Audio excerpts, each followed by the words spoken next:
వి gold trusted gold buyers తాకట్టులో ఉన్న బంగారాన్ని విడిపించి ఈ రోజు ఉన్న మార్కెట్ ధరకే కొనబడును. మరిన్ని వివరాలకు సంప్రదించండి 7771077720. విశాఖపట్నం ప్రెస్ క్లబ్కు రావడానికి కారణం ప్రధానంగా 4 అంశాలు మీ ముందు ప్రస్తావించేదానికి రావడం జరిగింది. మొట్టమొదటిది విద్యా విధానం, రెండవది ఉక్కు ఫ్యాక్టరీ, మూడవది అమరావతి, నాలుగవది ఇందిరాగాంధీ.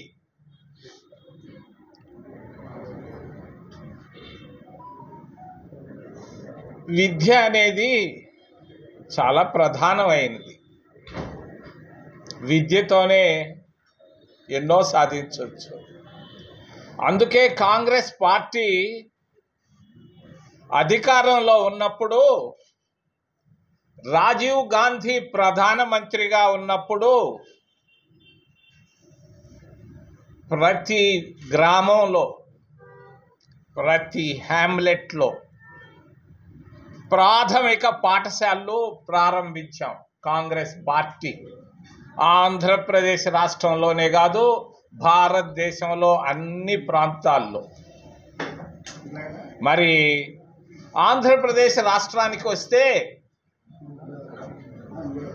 35,000 ప్రాథమిక పాఠశాలను రాజీవ్ గాంధీ ప్రధానమంత్రిగా ఉన్నప్పుడు ప్రారంభించడం జరిగింది. విద్యకు చాలా ప్రాధాన్యత ఇచ్చాం కాంగ్రెస్ పార్టీ. ఈరోజు విద్యా విధానాన్ని, ప్రాథమిక పాఠశాలల సంఖ్యను కూటమి ప్రభుత్వం తగ్గిస్తూ పోతా ఉంది.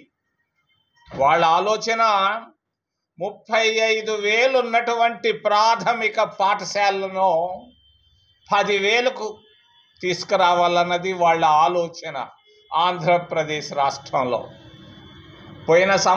ఈ సంవత్సర కాలంలో 5,000 ప్రాథమిక పాఠశాలను తగ్గించడం జరిగింది. మరి ఈ సంవత్సరం ఇంకొక 5,000 ప్రాథమిక పాఠశాలను తగ్గించాలన్న ఆలోచనతో మోడల్ స్కూల్స్ అని ఒక కాన్సెప్ట్ను చంద్రబాబు నాయుడు గారు తీసుకొని వస్తున్నారు. దీన్ని నేను ఖండిస్తున్నాను. చంద్రబాబు నాయుడు గారు తీసుకొస్తున్నటువంటి విద్యా విధానం, ప్రాథమిక పాఠశాలను తగ్గించడం నేను ఖండిస్తున్నాను కాంగ్రెస్ పార్టీ తరఫున. మరి పేదవాళ్ళు ఎక్కడో మాలవడిలో ఉన్నారు, లేకుంటే గిరిజన కాలనీలో ఉన్నారు, అక్కడ కూడా మేము పెట్టాం ప్రాథమిక పాఠశాలను. ఎందుకు? ప్రతి బిడ్డ చదువుకోవాలి, ప్రతి బిడ్డ పైకి రావాలన్న ఉద్దేశంతో. ప్రతి బిడ్డకు కాంగ్రెస్ పార్టీ ప్రాథమిక పాఠశాలలోనే కాదు, మరి హై స్కూల్ కాలేజీల్లో కూడా మధ్యాహ్న భోజన పథకాన్ని ప్రవేశపెట్టింది కాంగ్రెస్ పార్టీ మన్మోహన్ సింగ్ ప్రధానమంత్రిగా ఉన్నప్పుడు. దీన్ని నీరుగార్చే ప్రయత్నం చంద్రబాబు నాయుడు చేస్తున్నాడు. దీన్ని నేను ఖండిస్తున్నాను నిశ్చితంగా. తప్పు ఇది. ఎస్సీలు చదువుకోవడం కూటమి ప్రభుత్వానికి ఇష్టం లేదు.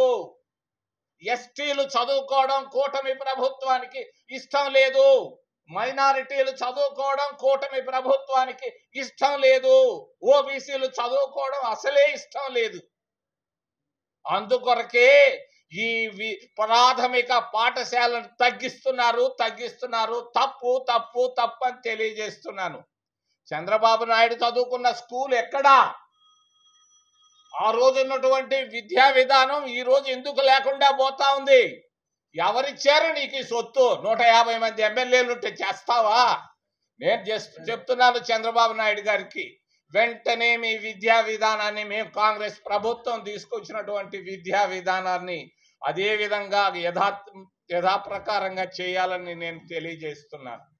ఈరోజు ఎస్సీల పరిస్థితి అధ్వానంగా ఉంది. ఆంధ్రప్రదేశ్ రాష్ట్రంలో కాళ్ళు చేతులు కట్టేసి పోలీసులు కొడుతున్నారు కాళ్ళ మీద, మరి చేతుల మీదే కాదు, చంపడం తప్పించి అన్నీ చేస్తున్నారు.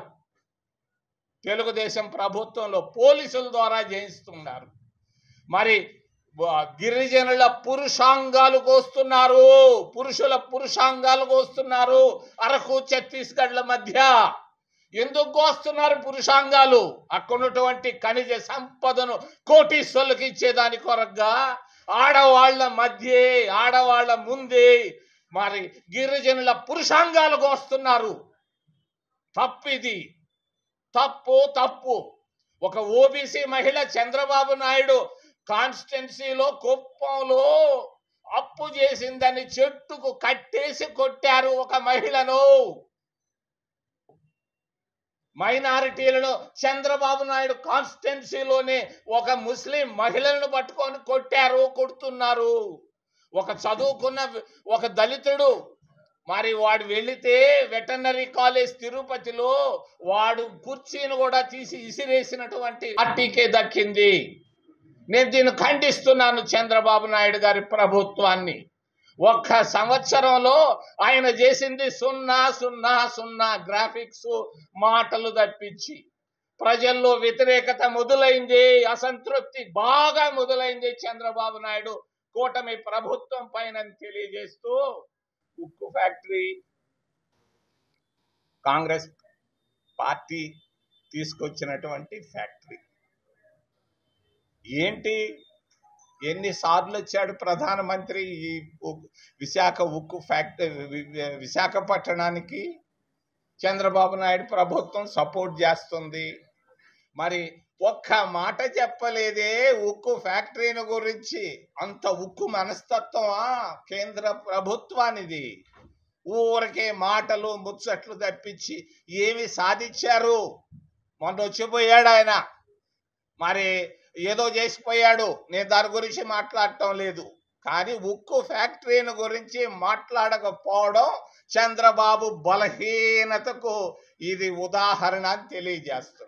ఈ చిన్న పని చేయలేవా విశాఖపట్టణానికి?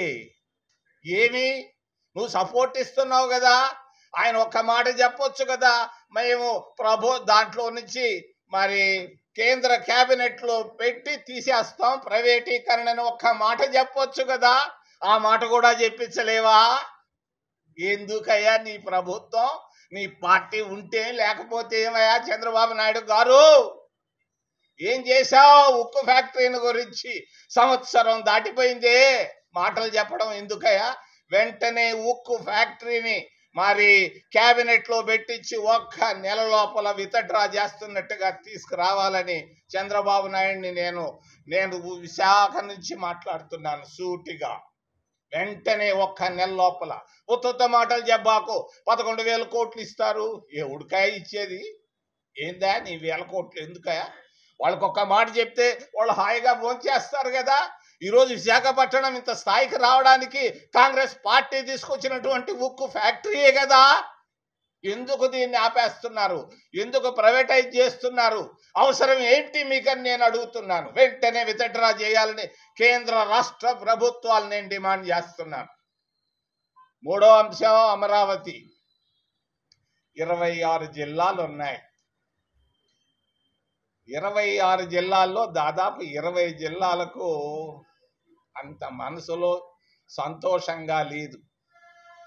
కర్నూలు నుంచి ఒంగోలు దాకా ఒక్కరు సంతోషంగా లేరు అమరావతి పైన. ఇది వాస్తవం. ఉత్తరాంధ్రలో కూడా ఎవరు సంతోషంగా లేరు. అసలు కారణం, అసలు సంగతి చెప్తాను. శివరామకృష్ణయ్య అనే ఆయన్ని కేంద్ర ప్రభుత్వం వేసింది కమిటీని. ఆయన ఏం సలహా ఇచ్చాడు? ఒంగోలు దగ్గర దొనకొండలో 1,00,000 ప్రభుత్వ భూములు ఉన్నాయి, అక్కడైతే బాగుంటుందని ఆయన కమిటీ ఇచ్చాడు కదా. దొనకొండలో ఈయనకి పనులు జరగవనుకున్నాడు. దాన్ని తీసుకొని వెళ్ళి ఆయన బంధు ప్రీతి ఎక్కువ చంద్రబాబు నాయుడికి. మీ అందరికీ తెలియదు, నాకు బాగా తెలుసు. ఆయన 50 సంవత్సరాలుగా మీ ఇద్దరం యూత్ కాంగ్రెస్ లో పనిచేసాం. 50 సంవత్సరాల నాడు తిరుపతి దగ్గర. మరి ఆయనకు బంధు ప్రీతి ఎక్కువ. ఎక్కడ బంధువులుంటే అక్కడ పనిచేస్తుంటాడు ఆయన. మరి అమరావతిలో అంటే గుంటూరులో ఆయనకు బంధువులు ఎక్కువ. ఆ బంధువుల్ని కోటీశ్వర్లు చేసేదాని కొరగా అమరావతిని ఆయన తీసుకున్నాడు. ఆయన చెప్పొస్తుంటాడు అప్పుడప్పుడు మాటలు, బాగా బలి చెప్తున్నాడు ఈ మధ్య. మరి దేవతల రాజధాని అన్నాడు. నేను ఇల్లు చూశాను, ఎక్కడన్నా దేవుడు కనిపిస్తాడా అని. నాకు కనిపించిందల్లా కర్రతుమ్మ చెట్లు, మరి అరటి చెట్లు, చెరుకు, ఈ తప్ప ఆడేమీ కనిపించటం లేదు. మరి మట్టి తీసి చూశాను, చేయబెట్టి లాగితే మూరడు మట్టి తీస్తే నీళ్ళు వస్తున్నాయి. నీళ్లలో అమరావతి మరి రాజధాని కట్టడం ఎందుకయ్యా? బివి రాఘవులు, కామ్రేడ్ రాఘవులు గారు చెప్పారు, అయ్యా రాజధాని కట్టేదానికి 1000 ఎకరాలు చాలంటే 30,000 ఎకరాలు తీసుకున్నాడు. మరి ఇంకొక 40,000 ఎకరాలు తీసుకుంటున్నానని నిన్నే చెప్పాడు. ఎందుకయ్యా 70,000 ఎకరాలు? ఏమి చెయ్యాలనుకుంటున్నావయ్యా? మరి నీళ్లల్లో రాజధాని కట్టాలనా? నువ్వు రాజధాని కట్టేదానికి 50 అంతస్తుల బిల్డింగ్ అంటున్నావు. నేను చూడలేదు, విశాఖపట్నంలో కూడా 50 అంతస్తుల బిల్డింగ్ ఇప్పటిదాకా ఉన్నాయేమో తెలీదు. మరి 50 అంతస్తుల బిల్డింగ్ కట్టాలంటే కన్స్ట్రక్షన్ కాస్ట్ 10 అంతలు పెరుగుతుంది. నీళ్లు వచ్చేటువంటి కృష్ణానది తీరంలో నువ్వు కట్టేటువంటి అమరావతి బిల్డింగులకు నాకు ఇంజనీర్లు చెప్పారు 10 అంతల కన్స్ట్రక్షన్ కాస్ట్ పెరుగుతుంది. అయినా కూడా ఆయన అక్కడనే కట్టాలంటున్నాడు. కారణం బంధు ప్రీతి. దొనకొండలో లేరు ఆయనకి బంధువులు. ఆ బంధు ప్రీతి వల్ల మరి అంతేకాదు, ఆయన తెలిసిన బంధువులు మిత్రులంతా భూములు కొనేసి ఉన్నారు. ముందుగానే రాజధాని వస్తుందని 100-200 ఎకరాలు బినామీ పేర్లతో కొనుక్కొని ఉన్నారు. అది ఒక పెద్ద అది ఒక అవినీతి గుట్ట అవుతుందని నేను తెలియజేస్తున్నాను ఇప్పుడే. ఇది ఒక అమరావతి పోయి అవినీతికి రాజధానిగా తయారయ్యే అవకాశాలు ఉన్నాయి. జాగ్రత్త పడు చంద్రబాబు నాయుడు. 50,000 కోట్ల రూపాయలు అప్పు తెస్తానంటాడు. 26 జిల్లాల్లో ఉన్నటువంటి వాళ్ళు ట్యాక్సులు పే చేస్తున్నారు కదా. నువ్వు తెచ్చేటువంటి డబ్బు ఒక్క గుంటూరు పైన పడదే, మొత్తం అన్ని జిల్లాల పైన పడుతుంది. ఏంది నువ్వు చేసేది?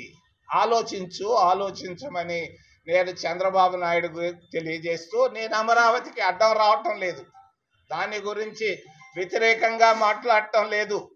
25 జిల్లాల ప్రజల మనస్తత్వాలు గమనించి ముందుకెళ్ళమని నేను తెలియజేస్తున్నాను. ఇండియా పాకిస్తాన్ తాజా అప్డేట్స్ కోసం డౌన్లోడ్ చేసుకోండి RTV లైవ్ యాప్.